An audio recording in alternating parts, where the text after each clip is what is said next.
Alright, so it's been a couple days since the last time that I recorded myself doing this, and I was able to review and figure out all of all of the mistakes or the things that I wanted to fix, and there honestly wasn't much. Compared to the first time I did this, I believe I said I had somewhere in the 60s for how many times I said buts, you knows, or likes, anything of the sort. In the last one, I only had that about 6 times. So clearly there must be some sort of psychological idea there. There's something, just the fact that I was able to recognize, I was able to watch through my video and to notice how many times that I said it and to give myself a goal, it completely altered the way that I was talking. And so hopefully it's going to do the exact same thing here. And I'm going to be even better and I'm going to be more articulate and my skills are going to continue improving. That's, of course, the goal, anyways. So there's not much to report from last time. I was very, very happy with how everything went. And it's only going to keep getting better. And I'm going to keep working on it and I'm going to keep practicing. So the topic that I decided to choose today was relationships. And relationships is a very, very complex one, and there's not necessarily a right answer to it. And the reason why I say that is because there's so many different paths that a relationship can go down. So I suppose what I'm going to start off with is the general idea of a relationship. Well, what is a relationship? Because we have to define that term first before we can go any further. Well, there's many different types of relationships.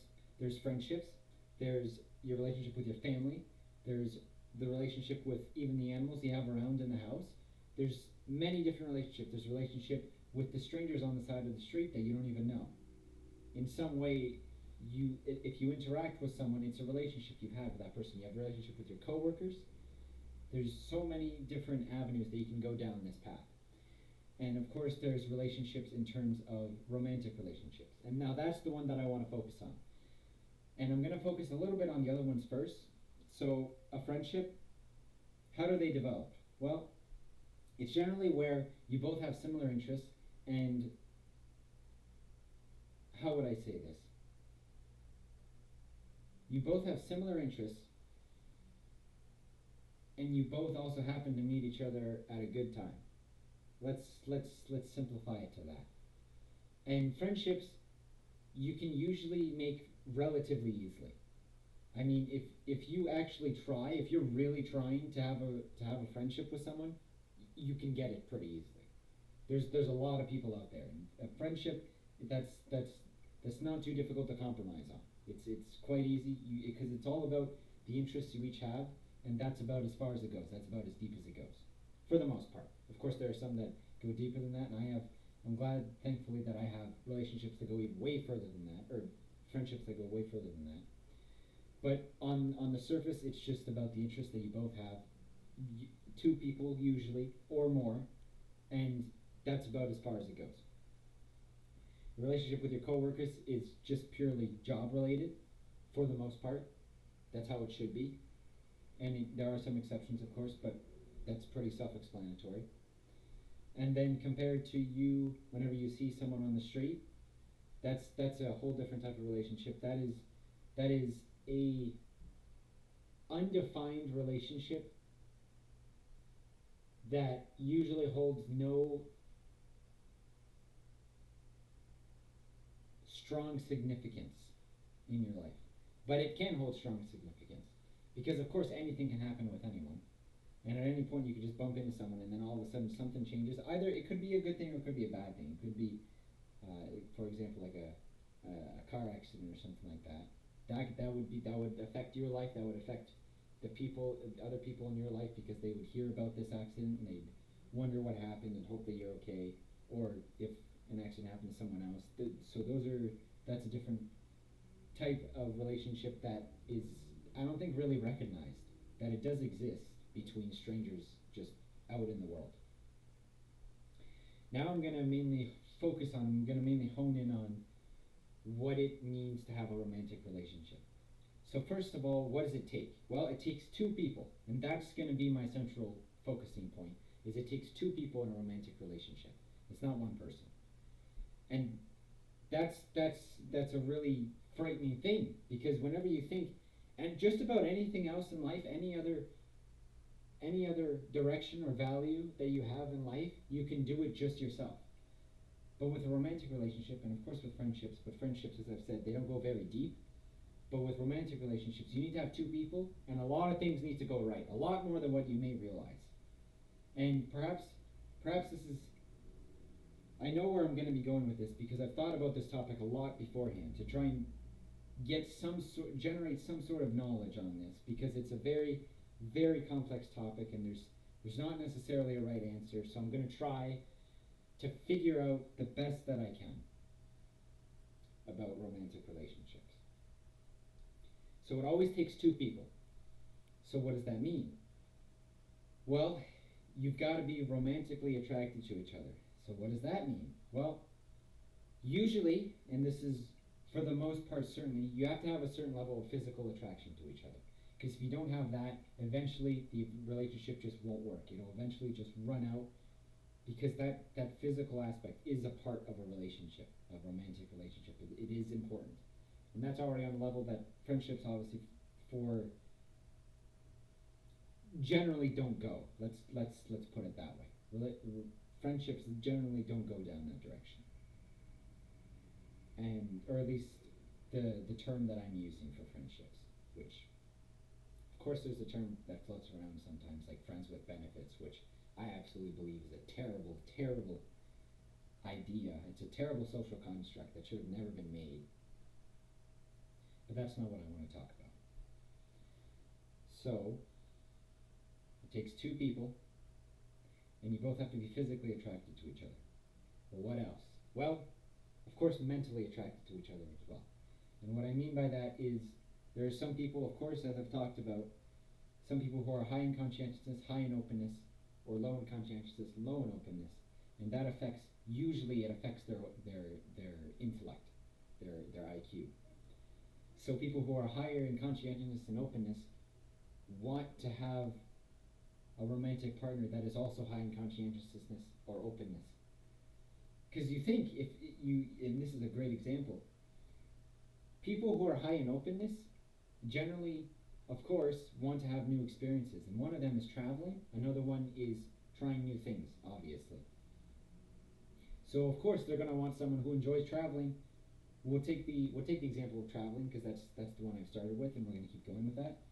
So of course, someone who's high in openness, who enjoys traveling, is going to want someone who also enjoys traveling. Because otherwise, the one who enjoys traveling, and if you're in a relationship with someone who doesn't enjoy traveling, that's just not going to work.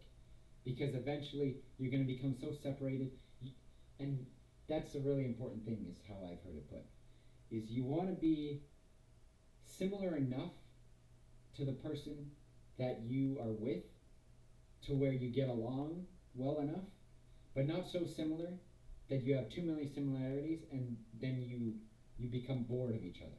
Because that's something that happens. Often you'll see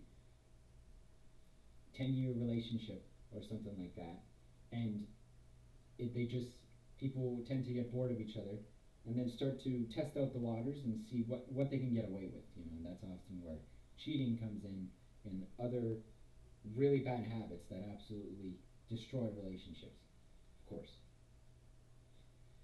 And so the goal of a relationship with a romantic relationship with someone else is to have a partner that you're similar enough to where you get along, but not so similar that you get bored of each other. And then there's one more aspect, a really important aspect of relationship, is similar values and similar goals. Some people want children and some people don't. Now, personally, what I believe is that children are so incredibly important to our society that we absolutely cannot sacrifice that. There are some sacrifices that can be made and some that absolutely, it's almost, in my opinion, a moral obligation. Children are one of them, I believe. And you've probably heard a lot of talks about, we already have so many people on Earth that bringing more people in is just going to cause suffering, more suffering than what we already have. But the truth is that by about 2050, we're going to peak at about 9 billion people, and then we're going to start to climb rapidly in population. And that's absolutely terrible for the longevity of the human race, of course. And so that's why having children are so important. And so, as where I was getting with this is, I just wanted to make you aware of that, because that's a really important thing that not a lot of people, especially young people, a lot of young people don't know. Because I've heard it multiple times. I'd be either at my work or even at school, anything of the sort, any social situation really. I'd hear people. I always overhear people talking because people talk so much. And I've told you, if you listen to people, if you really listen to them, they're going to tell you things that you would not believe. Well, that was actually an experience exactly that I had. There were two people talking, and I was just doing my job. But of course, I could overhear them. I wasn't eavesdropping, which, by the way, eavesdropping is an absolutely terrible habit. You should not be worried about other people's lives. Your fate is enough, man. You have a lot that you have to deal with in your lifetime. You don't need to worry at all about others, for the most part. Of course, in romantic relationships, it's important to worry about each other and to care for each other. And same with your family. Hopefully, if you have a good family, they worry about you and care for you, and you worry about them and care for them. But I was at work, and I overheard these two people talking, and basically one of the girls was asking the other, "Well, do you think you're gonna ever want children?" And the answer absolutely struck me hard, because it was something that I didn't want to believe to be true, but of course, of course it's true. Some people believe this, and they believe it pretty hardly, pretty, pretty, pretty strongly, I should say. Hardly, of course, that's a terrible word to use. Um, and so her answer was that, well, I don't want to have children because there's already so many people on this earth. So why should I have any more children? Because there's already way too many. And I heard that, and I knew from obviously the research that I've done and the lectures that I've heard, the fact that we're not really that many. Yes, we're a pretty good amount, but we're also able to keep up with all of us. Now, of course, there is always going to be, for the most part, there's always going to be famine and hunger and people who are in poverty, but that is getting less and less. And that's actually one of the things that I learned recently too. I can't remember what the statistic was, but it's something like in the past 50 years, I want to say over 50% of the population, or over 50% of the people who were in poverty are no longer in poverty in the last 50 years, which is an absolutely staggering statistic. And I believe it was 50%. I'd have to double check that, but it was a pretty staggering statistic about how poverty has really gone down over the past 50 years. And so, of course, this girl at work, she was saying how, well, we have so much population. There's so many people on this earth. Me bringing more people into it, it's just I don't see how that's going to be beneficial. And of course, if they don't understand any of the facts behind it, then of course that's a reasonable mindset to have. And I didn't say anything, but it really struck me. It made me sad on the inside to hear that. So I just let it be, and I went on with my life. But that left an impact on me. That people really don't know how fundamentally screwed we are by the time we get to 2050. Now, we're not super screwed, but our population is going to go down, which I don't believe our population in human history has ever gone down. And I could be wrong about that, but I've never seen a statistic. I've also never searched it up, but I've never seen a statistic where the population overall, like let's just say in a 50-year gap, I've never seen, like, there could be a year where, oh, we had like 100,000 less children born. But then it goes back up, and it goes up over the course of 50 years. I can't see any point in human history where that statistic has ever gone down. I just don't, I can't feasibly see that. And so the fact that we're in a generation where that is probably going to happen, almost certainly, based off of the statistics that we have, it's really hurting to hear that some people just don't know the harsh reality of what's to come. And maybe I look at the bad side more than I should. And I try to look on the good side, but I also try and focus on the biggest problems that humanity itself has. So that's why I decided to talk about relationships, because that's one thing that we can't seem to figure out, or at least, especially now with our newest generation, a lot of young men can't seem to figure out how to have a relationship, how to maintain a relationship, and how to find one. Because it's not so obvious at all what you're supposed to do. Because there isn't really a right answer on what to do. And I've really, really thought about this. Now, when I say really thought about this, I mean I've put at least 20 hours over the course of a couple weeks, I'd say. Over the course of a couple weeks, I put at least 20 hours just thinking about it, trying to figure out what's wrong, or why can't relationships be easier? Well, of course, they're not supposed to be easy because they have such a great reward to them, right? For most things in life, if not everything, if it has a great reward attached to it, it's probably not easy to get to that reward, because obviously the reward is very satisfying. And of course, a relationship is always going to be satisfying. It's practically the pinnacle of human existence. And to expand on that further, I'd say children are the pinnacle of human existence. And that's why I believe it's so important for us to have children. And I've heard this from the psychology lectures I've listened by Jordan Peterson, is that very highly successful women, by the time they're in their 30s, they're so successful in their career, but they're not satisfied in life because they want to have children. And that's almost guaranteed. Not completely guaranteed, but it's almost guaranteed. And that really just it struck something in me, and that's why I wanted to start talking about it.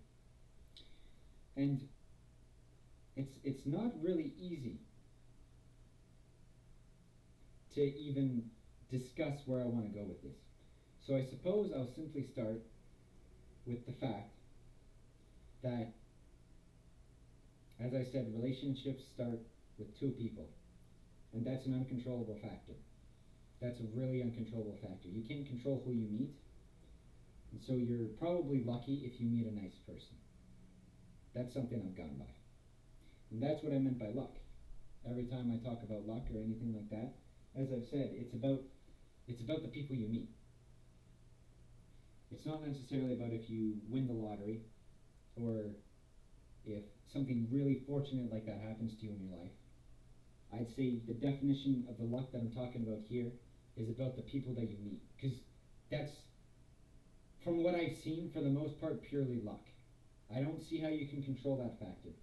No matter how much hard work you put into yourself, no matter how happy you are, there's only a certain degree to where you can control the people that you meet. You can go to places and you can expose yourself to certain things that you want to expose yourself to, but that still doesn't guarantee you who you're going to meet by any stretch of the imagination. And so that's what's so difficult about a relationship, a romantic relationship, is that you can't control that factor. No matter how hard you try, it's an uncontrollable factor.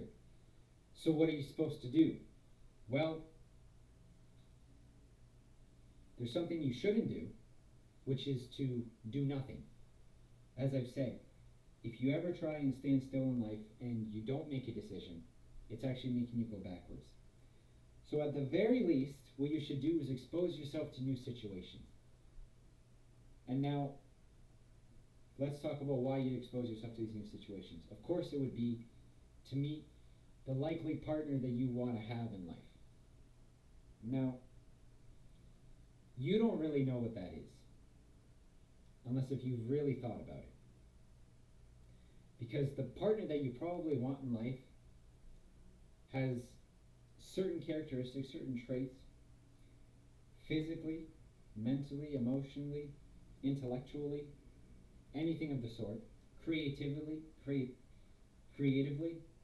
should have mentioned that. Of course, that's a very important one. I just never think about it because I'm such an intellectual mind. I believe that's the left brain. I'm not actually sure if that's true, but I've heard that the left brain particularly focuses on the intellectual side, and the right brain is about your creative side. And without a doubt, I've tried, just to go on a little tangent here, I've tried to learn artistic abilities, to try and practice drawing, anything of the sort, and I can't get the same inspiration that I get from intellectual conversations and intellectual ideas and theoretical ideas especially. So you only know to a certain extent what you want in your partner, but you've never even asked what you have to offer, probably. And that's a really important thing to think about. And one of the best ways I've heard it told is what you want to do is write out a list of everything that you want in a partner and then become that list. And obviously that's still not guaranteed, but at least it'll make you into the person that you most want to meet. So hopefully in some sense it'll alter your life in a way to where you have a higher chance, hopefully, of meeting the person that you hopefully want to get into a relationship with. Because you don't really know if you do or don't. That's what I'm still trying to figure out. I'm not quite sure what particularly I want in a partner, and I'm not quite sure if I am even anywhere close to what I would want in a partner. And part of the thing that I've thought about is one of the most important things about being in a relationship with someone, a romantic relationship, is that you can grow with each other. You can learn with each other. You can develop yourself together. You can learn from each other. That's so incredibly valuable. And I believe that's one of the most fulfilling feelings in the entire world, if not the most fulfilling feeling in the entire world, is to grow with someone else throughout the course of an entire lifetime. That is so incredibly profound to me, and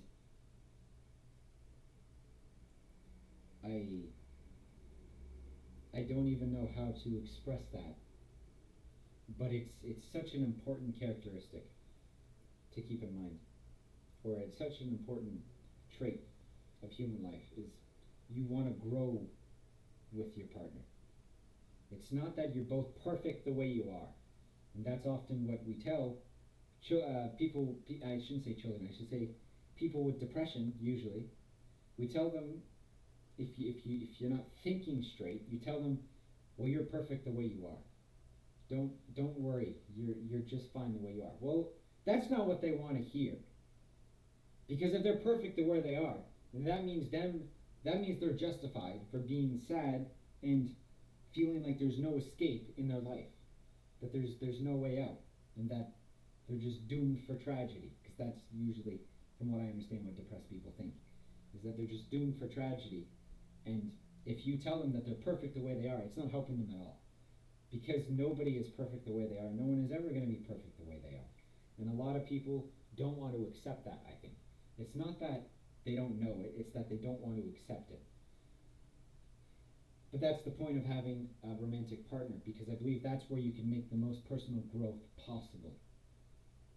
Because then you're talking to someone who really wants the best for you. Hopefully, that's what you want in a romantic partner, someone who wants the best for you. So of course, as I said last time, if you want to know your true friends, you tell them good news, and they'll be happy for you, and they won't be bitter or resentful or envious or any terrible narcissistic traits. And if you tell them bad news, they're going to just listen to you and be there for you, and they're not going to tell you something worse that happened to them. Well, same thing with a partner, but that extends to a branch even further. If you tell them good news, they're going to wish for that even more for you, and they're going to try and help you manifest that as much as possible. That's where it goes even further, is that your friends will hope for more for you, which is absolutely, I believe, as far as they should go, is that they should hope for the best for you, and they should hope that good things continue to happen for you, and they'll listen to you whenever things are going badly for you. And a romantic partner, on the other hand, is going to try to help you manifest that as much as possible. I believe that's the gap. That's the gap between a friendship and a romantic relationship, is is that your romantic partner hopefully is going to try and help you manifest the best possible good that you can possibly become. And that's something you should definitely strive for. If you're not striving for that, it's going to be really hard for you to experience positive emotion because, as I believe I've mentioned this before, the best possible predictor of receiving positive emotion is whenever you realize you're headed towards a goal that you actually value. So one of the goals that you should absolutely value is improving yourself. And if you realize that you're improving yourself, you will not believe how happy you will be. And I don't know if I mentioned this before, but whenever you have a goal and you attain that goal, you don't actually experience as much positive emotion compared to whenever you realize you're heading towards that goal. Now, whenever you achieve it, let's just say if you complete university and get your PhD, for example, or whatever achievement you may be going for. Once you achieve it, you have temporary happiness, but then that quickly diminishes because you suddenly don't have a trajectory in life. You suddenly don't have a goal that you always had before.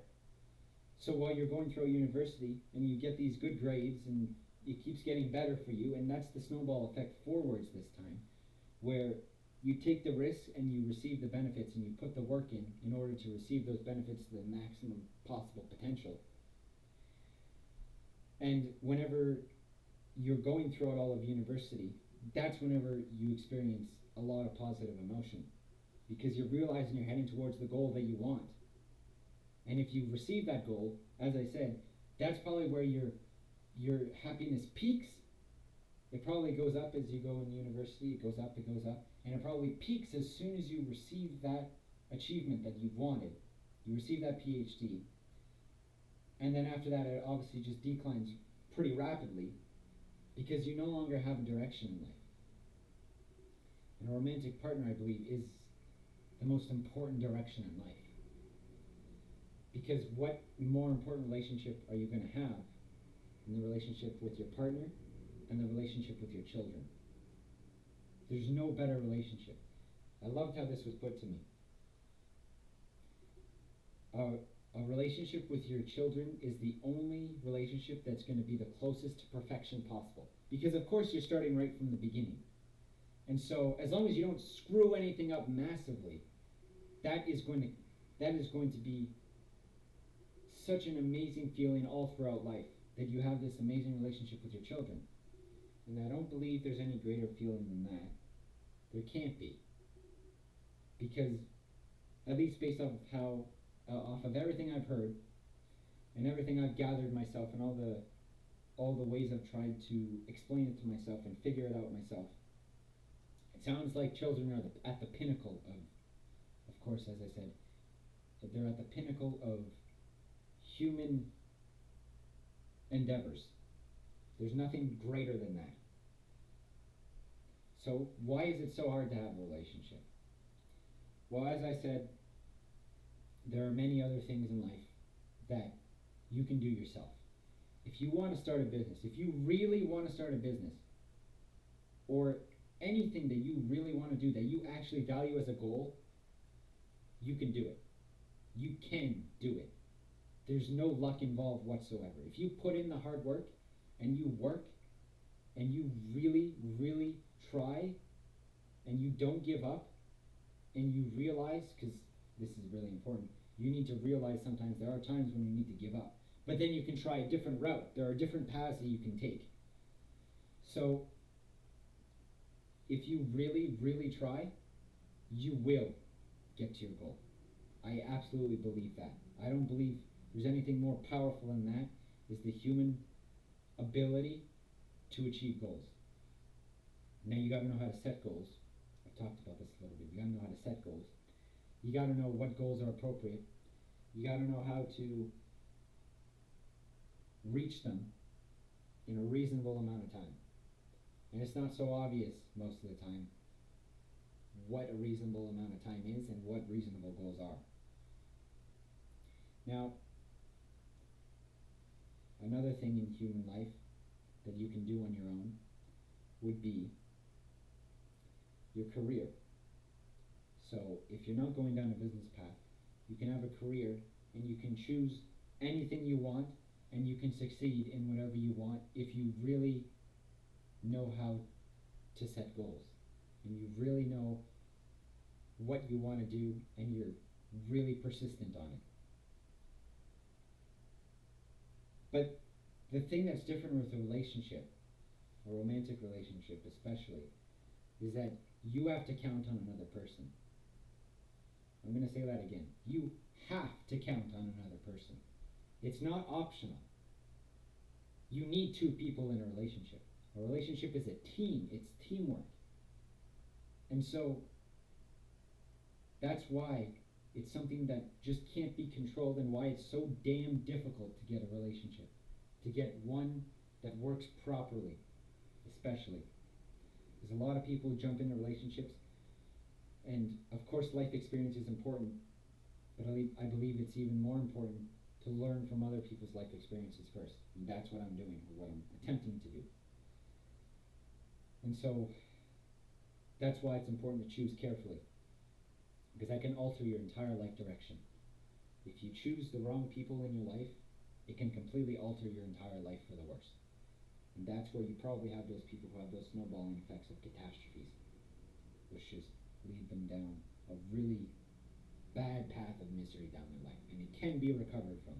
You can easily recover from just about anything you've had in your life up until the time you're about 50. Because 50 and beyond, it's a little bit harder to get a grapple on your life and to really fix it and put it together. But before 50, I'd say without a doubt, almost certainly, you can piece together and put things the way you want it to be. Because that's still if you're healthy and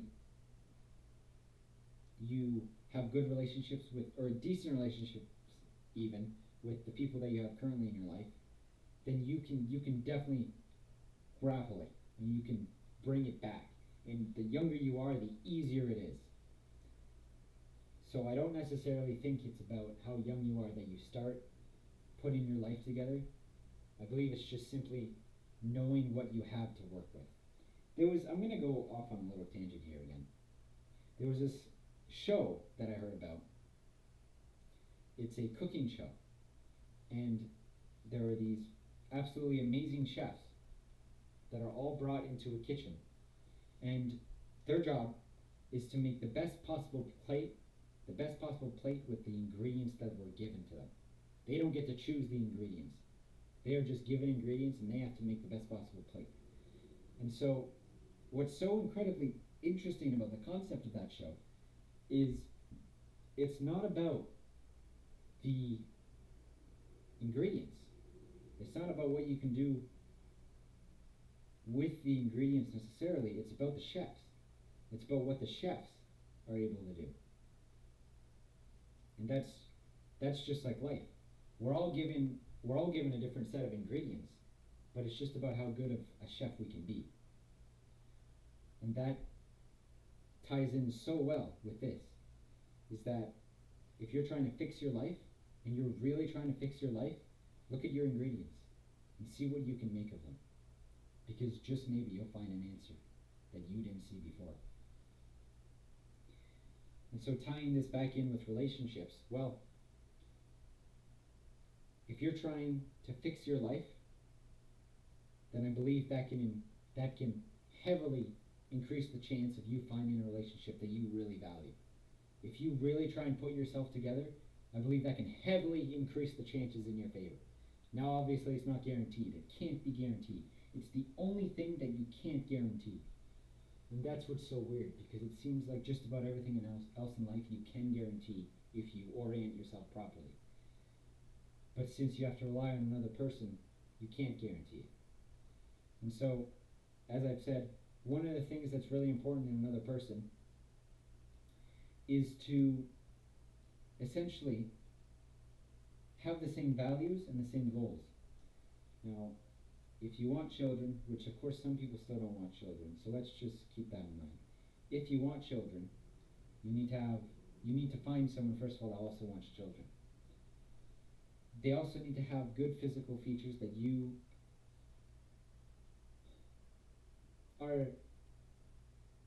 that are acceptable enough for you. Because, as I've said, if they're not attractive enough physically to you, then it's just not going to lead down a good path at all.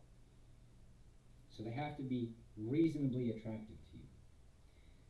And you have to always remember that whenever you're in a relationship, especially in marriage, you have to understand that you have to be all in on that person. Because as I've said, life is an all-in game. And you can't go 50-50 at all. Each of you have to put in your full 100%. And that's what makes it even more difficult in relationships, is a lot of people don't understand to put in their 100%. And often what I've seen, especially with someone in my life, it seems like they're putting in their 100%. The other person's only putting in about 50% or 25%. It can't be like that. And it's not supposed to be 50-50 either. Because then you're only half trying for each of you. You should be all in on each other. It should be 100% all the way for each other. And that's why it makes it even more difficult. Is that if one person isn't all in, then the other person is going to become very resentful because the one that isn't all in isn't doing what they should be doing, which is to go all in on the person. And so that's obviously a factor you can't control, because I believe a lot of people probably know that you can't change people. You absolutely cannot. You can try, and you probably think that you can, but most of the time you can't, because people have to choose whether or not they want to change. Because, as I've mentioned before, you know how hard it is already to change yourself. Then think about how hard it is to change someone else. 1,000 times more difficult to change someone else than it is to change yourself. And so, whenever you're trying to get into a relationship,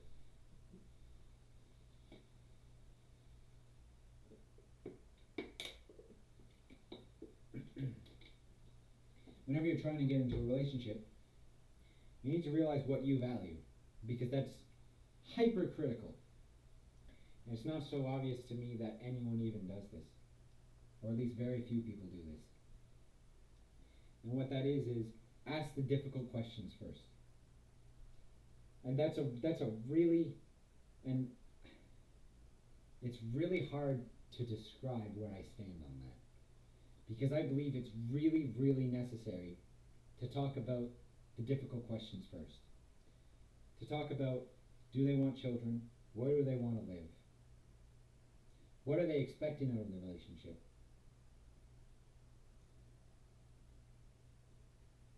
What do they want? There's so many important questions to ask that people mainly avoid until later. And of course I understand the mindset from where that's coming from. It's that you don't want to move the relationship too fast. But at the same time, if you don't move the relationship to at least get those answers, that's the point. It's just to get the answers. It's not about starting anything of the sort that quickly. It's just simply to get those answers. Because if you can get those answers, you can save yourself a hell of a lot of time.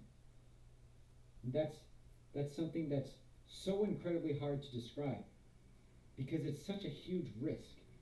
And it's probably one of the biggest risks you could possibly make. But if you're honest and you're open about it, I believe it can work out if you find the right person. And if it does work out, you probably have the right person. That's really important. Because if it doesn't work out and they're very hesitant, they're probably not the right person. And if you're able to be fully honest about these really important topics that will, without a doubt, 100% certainty, come up later on in life, then they're probably going to be the right person. Now, I hate saying the right person, but that's the best way I can describe it. Because I've already mentioned that you have to become the person that you want to be in a relationship with first. So, once you are that person, or at least working towards being that person, then I'd say you can try and look for the right person. I'd say that. And so, if you can get those big topics out of the way, like instantly, I don't really mean that sarcastically at all. I mean that quite literally. If you can get those big topics out of the way just about instantly, it's going to save you a hell of a lot of time. Because as I've said, those topics are going to come up later on anyway. So why not just get them out of the way, figure out exactly what you both want, and then you'll talk about them again later on once they come up. Which, and that's of course a difficult thing, is that sometimes people don't know what they want. But then again, if they don't know what they want, then you probably don't want to be dating them in the first place. Because that means they're probably not certain about you. And you need someone that's certain about you. And now, that's really difficult to be certain about someone. But at the same time, that's where courageous trust comes in. That's where it all ties into this. Is that you need to have courageous trust. You need to really, really trust someone, knowing that they can still deceive you, but trusting them anyways, that they're the right person for you. And that hopefully you're the right person for them. Because this is how it should look like. It should look like, hey, you're a really great person, and I'm really happy to have you. And I understand that you have mistakes, and I understand that you're trouble. Don't worry, I am too. That's the important thing, is that we're both trouble, but we're in this together. And that's so incredibly profound and such an important piece that a lot of people, or almost everybody, doesn't get at all, because it's barely mentioned, and you've really got to dig to find this information. It wasn't easy for me to get this information. I really had to search a lot, but I'm so happy that I have it now. But that's it, is that I know that you're trouble, but I'm also trouble. So let's work on each other. Let's build on each other.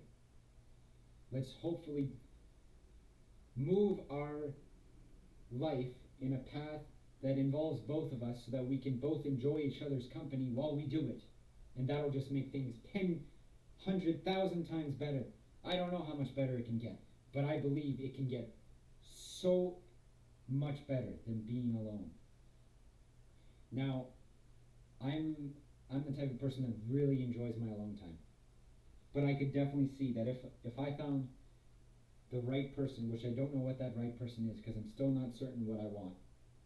But if I found the right person, then I believe my alone time would definitely at least cut down a little bit. When I say I like my alone time, I really mean I spend at least 8 to 10 hours a day on my own, because I enjoy it so damn much, and it's where I'm the most happy, because it lets me think, as I'm doing right now. It lets me work on my projects. It lets me enjoy my free time. I don't have any constraints. It's all whatever I want to do within my predefined parameters. When you're in a relationship, now you have to come to compromises. And a lot of people don't like coming to compromises, but that's so vitally important in a relationship. And people don't get that. They don't understand that you need to come to compromises. You need communication. And that's really important. Love is not enough. Love is never enough. Love only lasts so long. That's why, by the way, most relationships fail within the first 6 months, if I'm not mistaken, because it's all riding off of love. And once that love diminishes, and once you get used to each other, because that's what happens after enough time, you get used to each other, you're no longer seeing the person that you're in a relationship with through these pink-coated glasses, if you will, where you're just so emphatically in love with them that you don't see any of the issues. And that's something I always try to avoid as much as I can. Now, of course, love is important, but it's not enough. It's not enough for the longevity of a relationship. That's actually something really interesting that I learned in the psychology lectures that I've listened to, is that you can predict the longevity of a relationship. So how it works is, if the amount of positive interactions a week increases to 11 positive interactions to 1 negative, the relationship is probably going to fail. Because everything is going too right, and as I said, you need to have some indifferences. You need to be able to discuss things. You need to keep things interesting. Things need to go wrong sometimes. That's part of order and chaos. That's why, if we had perfect order in our life and everything was positive, then things are just going to go wrong. Because it's too perfect. There's there's not enough adventure, there's not enough mystery. And if you drop below, I believe it's 5 positive interactions to 1 negative per week, then the relationship also diminishes. Because then, of course, that's usually where most people realize it the most, is because then they're starting to feel resentment for their partner, and they're trying to get away because it's just starting to get really bad because it's too much negative. But some negative is without a doubt fine. It's actually necessary, because if you go above that 11 positives to 1 negative, the relationship diminishes. And that's what happens within those relationships within the first 6 months. Is that it's all going great, it's all going great, it's all going great. Okay, I'm bored of you. That's it. That's often the tragic end. Either they get bored of you, or the love falls out to the point where they start realizing things like, wow, I've gotten so used to this person that I know their tendencies, and this habit is really starting to piss me off, and so they just don't know how to deal with that. And then they don't realize that communication is the most important part, because the love was blinding that. That's just something that's not talked about nearly enough compared to how important it is.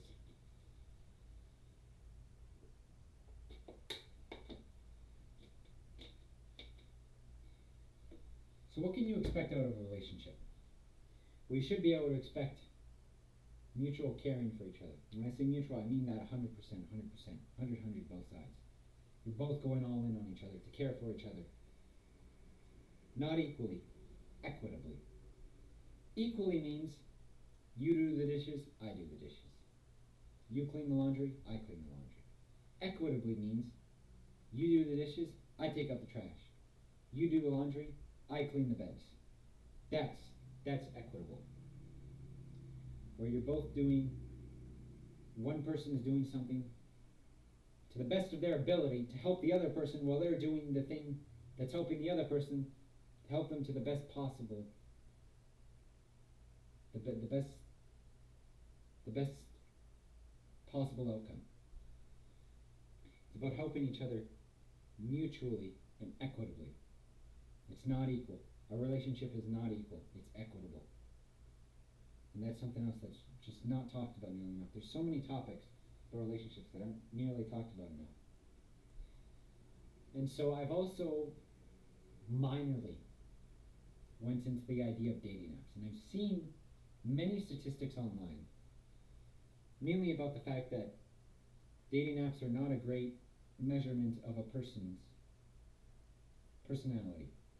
That's the main thing. It's not a good measurement of a person's personality. Well, why?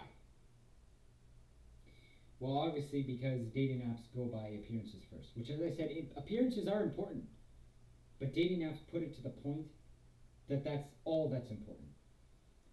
And so you can't even have a conversation with someone unless if they also find you acceptably attractive, which I believe dating apps have a very high standard, or the people on dating apps have a very high standard for how presentable and how attractive you are. And that's a really difficult concept that I don't believe works out at all. And I believe it can work out, but that's part of the luck again. It's important to put yourself out there, so I don't believe it's an option that should be completely ruled out, but it's definitely not the best option. And part of what I've been doing is I've just been improving myself and focusing on what I want to learn as much as possible, and just seeing where things go, seeing who I meet. I haven't been really emphasizing trying to find anyone at all, because I understand that I don't really have a choice to a certain degree. I don't really have a choice on who I can meet. So it's just about going through life and seeing what happens. And that's the best possible predictor for a relationship, which is a terrible predictor, but it's the best we've got. And I'll expand on that a little further, mainly about the two people in a relationship. as I've said, that's the central topic, is the fact that there's two people. It's the only serious human aspect in life where there's another person involved, and because of that, it's an uncontrollable factor compared to everything else. And so, if you have another person, you need to have compromises, and you need to listen to each other. That's vitally important. As I said, communication is important. Listening is equally as important as communication. You need to know when to talk and when to listen. And that's especially with arguments.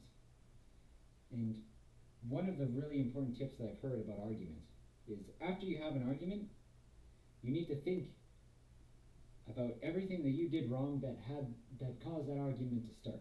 Because there's definitely going to be arguments. If there's not, then you're probably having too much positivity. And if there's too many arguments, then you're probably having too much negativity. But you're definitely going to have arguments about certain topics. And you just need to think afterwards, after you have that argument, what did I do that potentially caused this argument to happen? And of course, because it's an argument, you think you're right, and you think, of course, that they're wrong. And that's not the point of an argument at all. Because an argument should be more like a conversation where you can talk to each other and discuss and try to figure out what each of you are trying to say. Because that's the point. That's the fundamental point of an argument, is you should come to a compromise. And a bad argument ends up in the point where, and especially you have enough bad arguments, where the two people just break up. Which is obviously a terrible outcome, and that's not at all what you want. So the point of an argument is just to come to a compromise. And to come to a compromise, you need to listen to the other person. You need to ask them, all right, what do you want? And you really whenever you ask a question, you really got to know the answer. Anytime you ask a question, you always have to know that you want to know the answer. Because if you don't want to know the answer, you're not really asking a question. So whenever you ask them, what do you want to see in this relationship? Or what exactly am I doing that you don't agree with? And then we'll talk. And you listen. And you try to understand what they're saying. That's really important. Of course, as I've said, negotiations are super important. And you got to know how to negotiate properly in life. And you got to understand what they're saying. And you got to understand and take their information and process it and try to figure out more particularly, because it's important to ask questions after you've asked a question. So, what do you want in this relationship? Or better yet, to make this easier, what do you want, or what am I doing that's causing certain frustrations for you? And then they tell you the things. And then you ask them, so is this exactly what you mean by that? And then they're going to tell you, well, yes, this is exactly what I mean. Or no, I mean something a little more like this. Well, now you're getting somewhere. Now you're starting to talk about it. And now maybe you're realizing things about yourself like, oh, I didn't realize I did that. Well, now I'm growing. And then maybe they'll even ask you, but that's not the point. If they're talking about something that you're doing that they don't necessarily like, then you should just be listening to them. It's not about after that saying, well, I don't like that you do this. Well, what the hell is that going to do? You need to fix yourself first. And then you also, of course, communication is important, so you need to bring up the topics that are important to you that you need to discuss about them.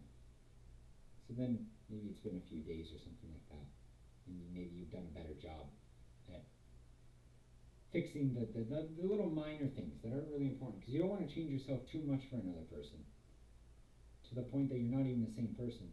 But you want to acknowledge what they're saying and think, well, okay, yes, I do actually see that that's something that I'm doing wrong or not as optimally as I could be doing, and here's what I can do to try and fix it. Or they could be saying things that are completely out of line, and it's like, no, man, I'm not changing myself that significantly just to make you happy. I'm not gonna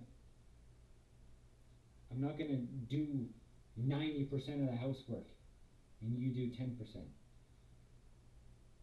Now, of course, as I said, it's important to go 100% in a relationship, the other person has to go 100% also. They have to understand that. And this was actually a really funny way I was heard put. You kind of got to train your partner in a way in how to act to a certain degree. You gotta understand what you want to see in both of your lives, or in your life, and what you hope would be good for their life, and they got to understand your perspective, and also got to communicate to you what they want to see. So if you're able to communicate like that, it's gonna work out pretty damn well for you. And you're always gonna change. That's part of life, is changing, which is why I believe people who are low in openness, it's hard to say if you can become high in openness, because being low in openness kind of puts you at a disadvantage, I'd say. To a certain extent, it puts you at a disadvantage because life is always changing. And routines to a certain extent are important. But if it's too routine, then nothing interesting happens. And that's where the boring side comes out. And so whenever you're having an argument with your partner, that's just the fundamental thing to take away, is you need to think about what you did wrong that caused that argument, and how can you adjust yourself properly the next time. And eventually, hopefully you'll both get good enough at it, good enough, to where it'll become conversations rather than arguments. Well, this is what I think happened. Of course, emotions are a serious thing, right? And you'll be in the moment, you'll be really angry, or you'll be really sad, you'll be really hormonal, whatever it is. But as long as you can have conversations with each other, and you can give each other time and space, because you're definitely going to need space away from each other every now and then. Definitely going to need time away. That is so critically important. You need to understand each other's boundaries. And that's why communication is, yet again, so important. Because you don't know each other's boundaries. You don't know how far you can push someone until they're just completely out of their comfort zone, to the point that they're just breaking down, to where they just absolutely resent you. You don't want to get to that point, obviously. It's good to push them a little bit, but not to the point that they're just so incredibly overwhelmed that they just can't do anything anymore, and they feel locked and trapped in the relationship. So if you can just have conversations and not have arguments anymore, your life is going to improve significantly. And so maybe you'll see what could happen if you apply that technique to your argument, to any argument they have in the future. Just talk about it. Listen very carefully and ask questions that you really want to know the answer to. Don't try to change your partner too much, and you can't control who you meet. So if you meet a good person, please don't let them go. Because that is a life-changing choice that could possibly change your entire life for the better. And so with that, thank you. This was my third episode of Extraverted Thinking about relationships. I hope you took something away.